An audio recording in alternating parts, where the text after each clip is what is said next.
qualifying, as always, down in Cape Town. Very, very tricky conditions. They went out. The Bridgestone production car brigade were all at it and fired up. Humphrey was closing down and looking to catch Anthony Taylor, who makes his 30-year anniversary here in Cape Town. But it was his teammate Melville Priest who pipped him to the line. So front row, Melville Priest and Anthony Taylor, Team Aprox BMW. Second row is made up of two Audis, Johan Fourie and Michael Stephen, pushing hard in their S4s. On the next row, with plenty to do, Chop Sapuka and Kenny Groenewald in a Subaru. Subaru's battling a little bit, and you can see Pinard alongside Niels Modak, who makes his debut in Class A. The mechanics have worked tirelessly to get this car again fixed, and they've done you justice. Yeah, look, I mean, we had a big one in PE. We followed that up with pole in East London. Got taken out in the first lap, so our pole we couldn't capitalize on. Got pole here again today. I hope the luck's turned. I believe it has. Got my teammate next to me this time. That'll help, and we're sure to give them a go. New championship leader in the standings at the moment. What are your expectations today? Yeah, I think the strategy is just go out there and try our best. Make sure, first of all, to finish the races, don't do a kamikaze move, but yeah, if we can win, why not? Kamikaze moves in Cape Town from Johan Fourie? Never heard of that. Here we go, down towards West Bank Corner, on board with Johan Fourie. As they head into West Bank Corner, it's BMW's 1 and 2. Will Fourie get the drop on Michael Stephen? He's done that. He's gone to third place. Michael Stephen in fourth, and Chop Sapuka just slotting in behind his teammates. All right, hopefully everything will be okay as they move on to engine corner. Kenny Groenewald, a lot to do. He did salvage some points in the last round, but only just. Oh, look at how he's having to work now on the back end of 3 Audis and 2 BMWs. As we said, the Sasa Subaru team have backed a little bit down here in Cape Town. They've got a lot of catching up to do, considering the fact that they missed out on 3 of the races at the previous round. So it's all up to Henny G and Richard Pinard to fly the flags high.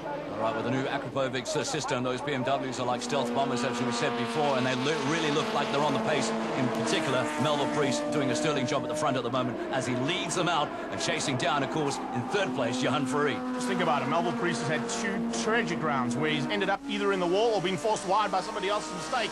And now they've got those cars sorted out. And look at how the single turbo machines are pulling away here from this S4. Supercharger in the house, and Fourie at his home ground is normally untouchable, but he's got a lot of work to do now to catch the 2 BMWs. He runs a slightly wide out of Cape Town, as we see, and now gets on the throttle, on the loud pedal, and trying to close down on Taylor. Yeah, certainly those Subarus near the back of the field, 6th and 7th position at the moment, need a lot of work at the moment. But right now, it's all about the Audis and BMWs. Good to see Niels Modak running really high up. He's in Fourie's old A4.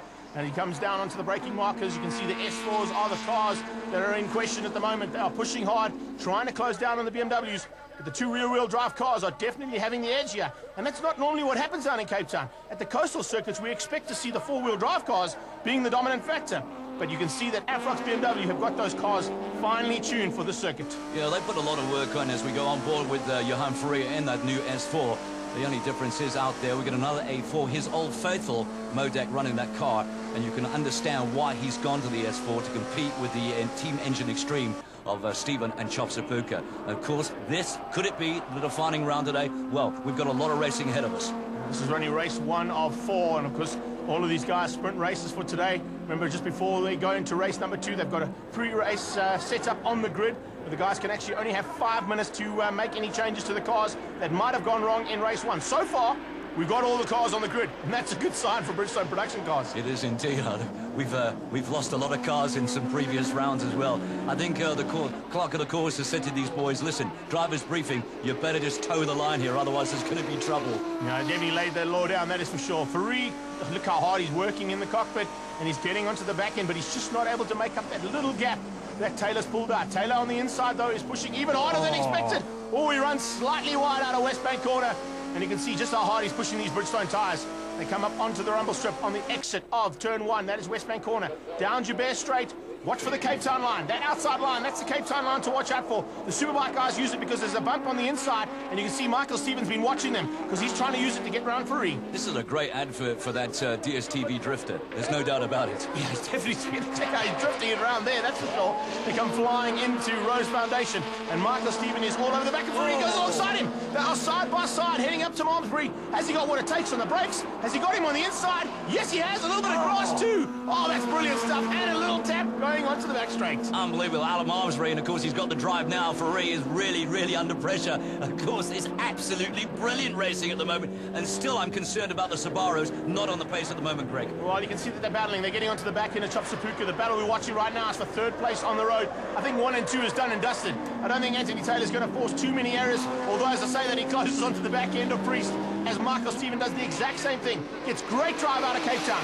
Now let's see if he can slingshot and get past through the slipstream system, heading down towards Westbank Corner. Yeah, it is a demanding corner as well. They come in here at really serious pace. Look at him going wide. Anthony's not going to get involved in this. It looks like this could be Melville. He's quite happy to let Melville go along. But really, they are performing superbly at the moment, and they've got really great pace on Johan Free, which is bizarre for me. All of a sudden, team orders come into play. There are none, and that's the most important factor. You can see Melville Priest, he's having to work even harder than he had for the first part of this race, because Taylor is now hassling and wanting past. He can see in the background that Johan Free is being hassled by Stephen. If Stephen gets through, he's got to try and get through on Melville Priest and secure more valuable championship points if he wants to maintain that #1 plate. So, getting close to the end of this round. Oh, Ferrari ducking and diving and making that Audi really wide. Stephen looking for a way through. Adam Arsbury through that corner, very tricky. Look at the drifting of these two cars. Has he got the slingshot? Will he have the speed down the back straight, Greg? Well, they are now in Slipstream City. Look at that. There goes one BMW pulling out, other Audi pulling out.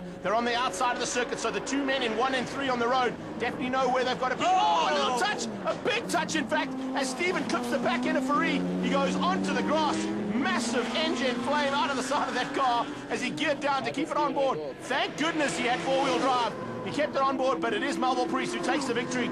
Second place is going to go to his teammate, Anthony Taylor. How far back did Michael Stephen end up after that? I think he would have probably dropped behind the Subarus, which is going to put him in about 8th spot. All right, let's have a look at the replay. Ferrari's got his line. He chooses that. Oh, and Michael Stephen just miscalculates that and puts it into the grass at the moment, and he's going to lose a lot of points here. Yeah, unfortunately, he's fallen way back, but he has got another 3 races to play, and you can see he's got pace here. Priest and Taylor taking 1 and 2, 3 to Ferrari, 4 to Chopsapuka, and Henrik Revolt in 5. Was there any pressure from Anthony Taylor, your teammate, in that race? Yeah, I managed to get away the first 4 laps or so.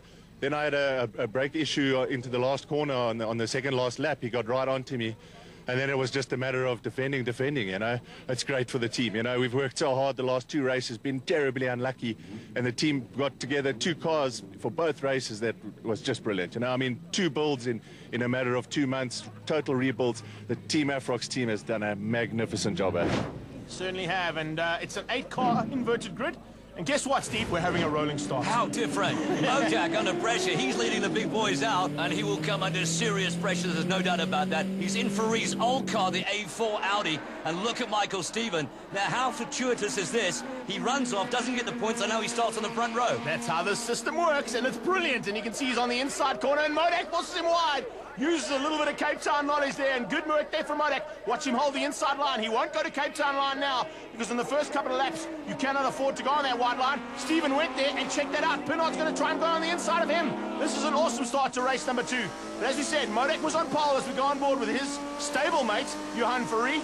2 Indy Oil Audis involved in some big fracas here at the front end, and it's great to see. Well, those 2 cars are absolutely identical, other than the front grille and the lights. And there we can see it right now. Oh, look at this. Michael Stephen on the inside, and he does Modak. And who's going through? Henrik Grunewald. It is Grunewald. Well spotted there, Steve. He must have been let through by Pinard early on. Ferrari's on his tail, and he has to get going real quick. Yeah, they come down the back straight away. It's nearly 4 cars abreast. Watch for Henrik Grunewald trying to go defensive. Ferrari's on the inside. Pinard's on his tail. It's an Indy Oil sandwich here. The 2 Sassel cars and the 2 Indy Oil cars absolutely evenly matched. Modak just being bullied everywhere he goes. And unfortunately, he's gotten from pole position down into 5th, 6th place, maybe. Oh, man, what a start to the race. He must be petrified in that car. No, it's all coming his own way as well. Right, a big chance for the BMWs to make some points here, and early ground being made at the moment. Still a long way to go in the second race, but it's the first time we've had 8 cars inverted, and really luck does come into play on this one. And luck is falling into the hands of Michael Stephen, because Michael Stephen, as you said, went off on the end of the race and has now been gifted an opportunity to take a victory. You can see the 2 BMs battling, still behind Chopsapuka. Round the outside, it's Taylor. On the inside, we've got Melville Priest. Priest is going to go side by side with his teammate. Here they go through the kink.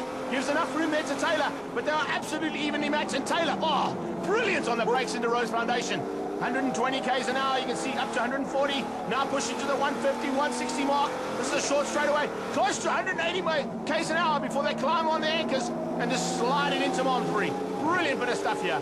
If I'm not mistaken, the last time we're here, and of course this is our second time in Cape Town in 1 year, absolute pleasure. And again, the fans have turned out in their droves. 230 kilometers an hour, and then they climb hard on the brakes all the way down the gearbox, down to second gear for Cape Town corner.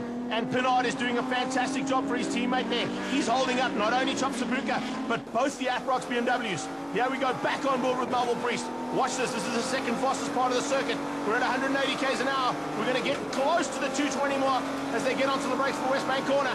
Look at that, 220 k's an hour, and then it's hard on the anchors, all the way down, into second gear, and into West Bank corner. Pinard getting lovely drive on the outside, but it's not the place you want to be. He'll get a better line on the inside of the corner. Didn't have enough there. Michael Stephen, who set the fastest lap in race 1. We certainly know he's got the pace at the moment, Greg. Oh, where is Pinard going? Using that all-wheel drive Subaru to a little bit of less effect than what he wanted in engine corner, and he just didn't get that one right, unfortunately. Pinard in the Sassel Subaru. He has to come straight back onto the tarmac, and he's now right at the back of the field. Well, if the camera is shot towards the audience with Pinard coming towards them, they'd all look like badgers, wide-eyed. Here we go, back on, and it's Michael Stephen on the final lap. We know he's got the pace, as I said earlier on. He'll be under no pressure whatsoever. This could be the points he wanted. He picks up the checkered flag. A great win, and the Subarus are in there. Well done. Brilliant bit of driving there from Henny Kronwald to keep out the Audis. So it's Michael Stephen taking race 2, and a good bit of driving there from the Engine Extreme Audi man. He takes the victory. Henny Kronwald in second place in the Subaru. Fourie, Chopsapuka, and Anthony Taylor eventually up to 5th in the BM. Well, I think this is the first time we've actually had no incident in one of the races. And there's the man, the king of the reverse grid. Points were necessary. Well done on the win. Bit tough out there, though, wasn't it? Yeah, most definitely. Race 1, Johan, I was a bit quicker than Johan towards the end of the race. We had a moment in Malmesbury, and then I tried to go around the outside in the last corner, the last lap. Because of the cam of the wheels we touched, I went off, Johan carried on. It put me second on the grid for the reverse race. You know, I made the most of it. Modak put up a good fight on the opening lap. And once I got in front, you know, managed to hold it there. We had a bit of accident damage. My mechanics did a great job to repair it on the grid and give me a race-winning car.